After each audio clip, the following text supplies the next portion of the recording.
There's times where I'm just like, man, this is a lot. I just want to go home. I'm just like exhausted. I'm tired. But I just also remember what I want in life and what I'm striving for. And I'm striving for the best career possible, and to have the most people be able to listen to my music and be touched by my music. So you got to do the other stuff that not necessarily what you love, but it goes along with everything else. I was never a bad person. I always still, I was with my family for Christmas every year and maintained relationships. But it's just like when I was brought into this lifestyle, I really had no way of knowing how to handle everything. So certain things kind of threw me off, and people threw me off, and I had people that I trusted really break my trust, and so it kind of changed my perception of how I viewed people. And so I'd step into situations and immediately think that they have other preconceived notions or have other things going on in them, and I distanced myself, and so that made it seem like I was being a jerk, which was only a defense mechanism for myself and to protect me and protect my heart. But I'm finally at a place where I've gotten so many people supporting me and loving me through it all that my whole perception has changed, and I'm able to step into situations unfazed, and like even if they are thinking that, it's not going to change the way I view people.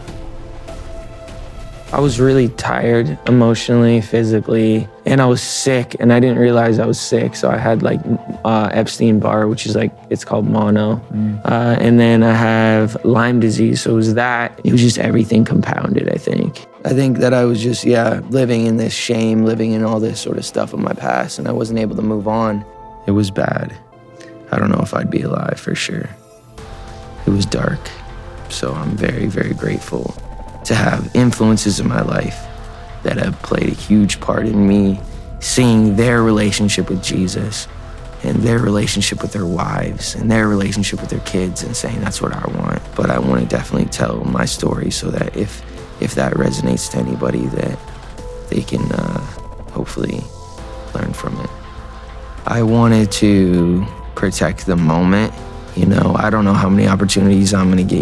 We never know how many opportunities we're gonna get with anybody. I mean, I'm tearing up thinking about it, just with the Kobe situation, I just wanted to be a good example.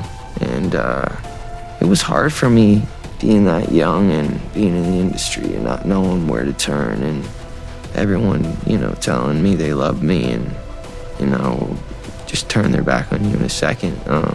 But yeah, just protecting those moments, because I don't want her to go through anything I went through. I don't wish that upon anybody. Yeah. What is love? Love is, what Haley and I are doing every day. Everyone has selfish desires, everybody has bad thoughts, and pushing those aside and saying, I'm not gonna indulge in that because you give me something that I want more than those things. There's so much pain in the world, and we don't understand why, and there's so much things that are so unexplainable. But what is the reality? We are blessed, and it's hard, that dichotomy of how can we mourn the loss of someone, and accept that we are still blessed. It's a really hard thing to discover, but I think when you get there, it's a beautiful place to be. If you are so invested in people loving you, people start hating you, you're gonna die by the hate. So I just try to just be neutral, understand I have amazing fans, and of course I love them, and it's an awesome relationship, but not to be so invested to where if this person doesn't like me, that's not gonna be the end all be all. Or if I see something in the tabloids, I'm like, you know what? It sucks that they gotta say that, but you know what? I'm gonna still drink my beer and be yourself, and don't be so invested in what people think. And it's hard because you're in the industry and there's people looking at you all the time, and you feel like people are judging you, and they could be, they could not be, but is that really gonna affect the way you live? It will if you let it. I've had my ups, I've had my downs, I've had my doubts about who God is, and my perception of God too is a little stray, because things start happening and you start blaming God for those things, but it's never God that's making those bad things happen. And so certain things happen, and it just swayed my my belief, and I just was like, you know what, I don't even know if I believe in God, until you get to a point where you're just like, I can't do this on my own.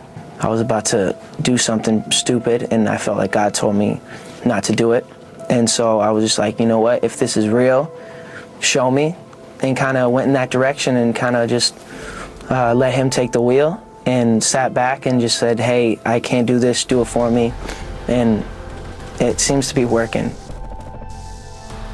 Asking the tough questions and the things that people don't want to talk about, and they don't want to go there because it's revealing, and I want people to take a look at my story, and hopefully my words can make a difference.